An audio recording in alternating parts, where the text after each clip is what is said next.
भगवान Buddha competition UPSC Hindi में आप सबका स्वागत है।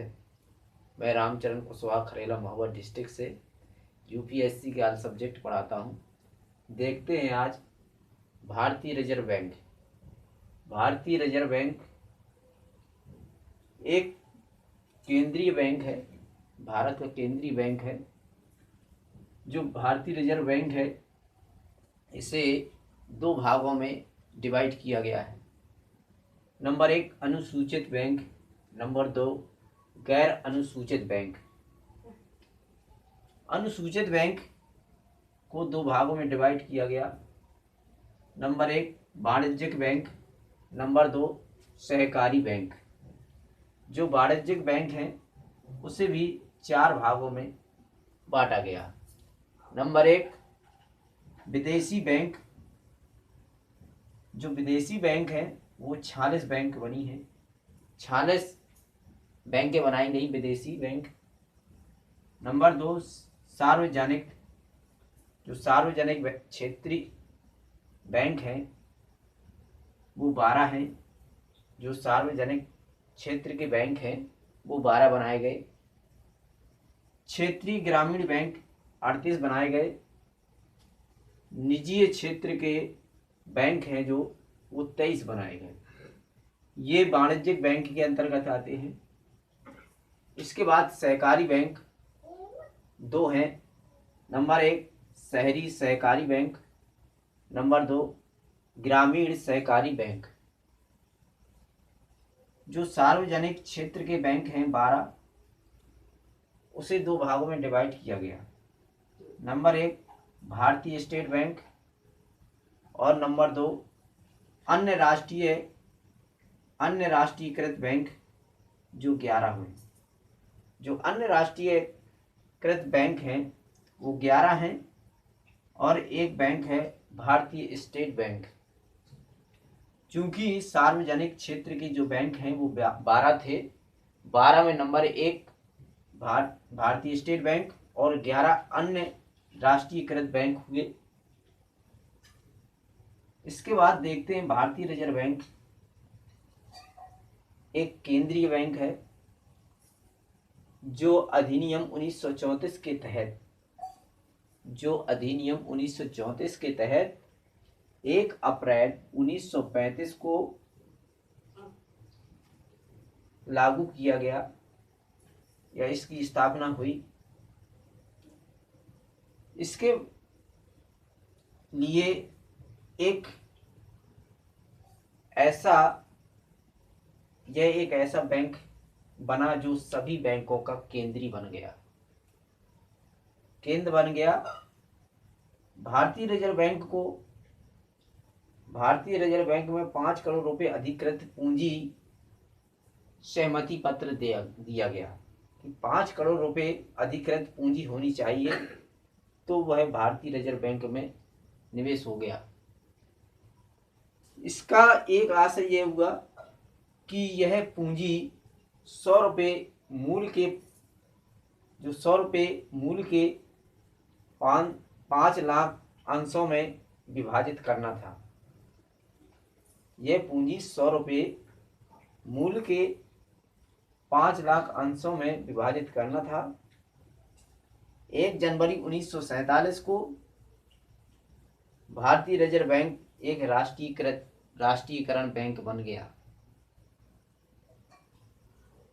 1 जनवरी 1947 को रिजर्व बैंक राष्ट्रीयकरण बन गया। भारतीय रिजर्व बैंक का मुख्यालय मुंबई में है। इसके क्षेत्रीय 4 क्षेत्र हैं जो इसके क्षेत्रीय हैं केंद्र, वो 4 हैं। Number 1 Kolkata, number 2 Mumbai, number 3 नई दिल्ली।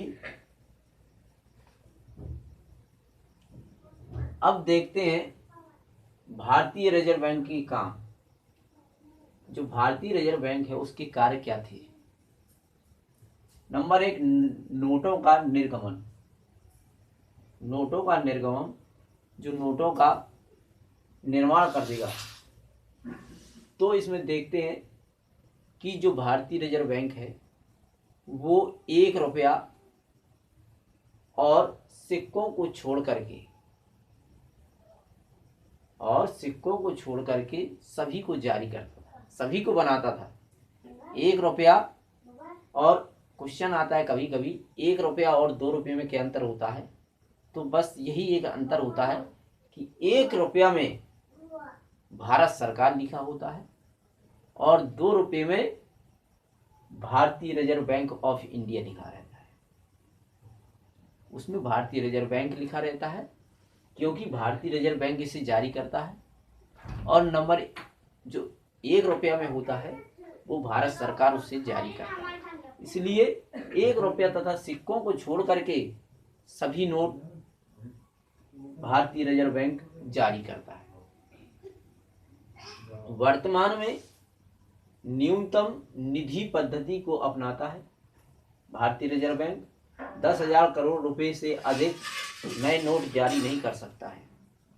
वर्तमान में न्यूनतम निधि पद्धति को जो अपनाई गई उसका आशय ये होगा कि 10,000 करोड़ रुपए से अधिक नए नोट जारी नहीं किए जा सकते। नंबर 2, सरकारी बैंकर के रूप में कार्य करना। इसमें देखते हैं केंद्र तथा राज्य सरकार के बैंकर, इसमें केंद्र सरकार और राज्य सरकार के बैंकर और एजेंट वित्त सलाहकार के द्वारा यह अपनाया गया, जिसमें आरबीआई बैंक करों से आय को जमा करता था, जिसमें आरबीआई इन पर जो कर लगा करके आय इकट्ठी करता था वह इसमें जमा होती थी। नंबर 3, बैंक के रूप में काम करना। नंबर 3 है बैंक के रूप में काम करना। आरबीआई देश में अन्य बैंकों के लिए वही काम करता था जो कि अन्य बैंक अपने ग्राहकों के लिए काम करता था। आरबीआई देश में अन्य बैंकों के लिए वही काम करता था जो कि अन्य बैंक अपने ग्राहकों के लिए करते थे।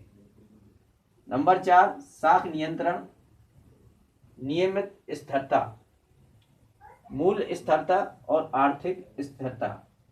यह साख नियंत्रण था जो 3 रूपों में बटी हुई थी: नियमित स्थिरता, मूल्य स्थिरता और आर्थिक स्थिरता। अब आज एक नई योजना लागू हुई। नई मुद्रा जारी करने की पद्धति क्या है, देखते हैं। जो नई मुद्रा जारी करने की पद्धति है इसे 2 भागों में बांटा गया। नंबर 1, न्यूनतम आरक्षित पद्धति। नंबर 2, अनुपातिक आरक्षित पद्धति। जो न्यूनतम आरक्षित पद्धति है 1956 में लागू हुई और अनुपातिक आरक्षित यह संरक्षित कोष के अनुपात को नोटों के द्वारा जारी करता था। अब देखते हैं आरबीआई के लेखांकन वर्ष में परिवर्तन। आरबीआई के लेखांकन वर्ष में परिवर्तन सबसे पहले जनवरी और दिसंबर 1935 में जनवरी दिसंबर में पूरे वर्ष का लेखा जोखा किया जाता था। 1935 में जनवरी और दिसंबर के माह में लेखा जोखा किया जाता था। फिर 1940 में परिवर्तन हो गया। जुलाई और जून के महीने में लेखा जोखा का काम लागू किया गया, इसको भी परिवर्तन किया गया। अब जो परिवर्तन हुआ है वह परिवर्तन हुआ है अप्रैल मार्च में इसको लागू कर दिया गया। और यह क्लोजिंग का सत्र कहलाता है। पूरे सत्र का जो क्लोजिंग होती है वो मार्च और अप्रैल के माह में होती है, इसलिए इसे अप्रैल मार्च कहा गया है कि ये क्लोजिंग के महीने होते हैं। नोट कहाँ छापे जाते हैं इसके बारे में थोड़ा जानकारी देखते हैं। नोट 4 जगह छापे जाते हैं भारत में। Number 1 Nashik, number 2 Dewas, number 3 Mysore, number 4 Salboni, Paschim Bangal. यहाँ 4 जगह नोट छापे जाते हैं। अगर मेरा ये वीडियो आपको पसंद आए तो उसे लाइक और शेयर करें। मैं रामचरण कुशवाहा भगवान बुद्ध कंपटीशन यूपीएससी हिंदी में ऑल सब्जेक्ट पढ़ाता हूँ। जो भी हमसे ऑनलाइन और ऑफलाइन पढ़ना चाहते हैं छात्र और छात्राएं, कृपया हमारे नंबर पर संपर्क करें। मेरा कॉन्टैक्ट नंबर है 9956782456। यही मेरा कॉन्टैक्ट नंबर और व्हाट्सएप नंबर है। जिनको भी हमसे ऑफलाइन और ऑनलाइन क्लास पढ़नी हो, इस नंबर पर संपर्क करके आपकी सभी समस्याओं को दूर किया जाएगा और इस तरह से मेरा प्रयास होगा फर्स्ट अटेम्प्ट पर आपको सिलेक्शन दिलाना। मैं रामचरण कुशवाहा खरेला महुआ डिस्ट्रिक्ट से यूपीएससी के ऑल सब्जेक्ट पढ़ाता हूँ। भगवान बुद्ध कंपटीशन। जय हिंद, जय भारत।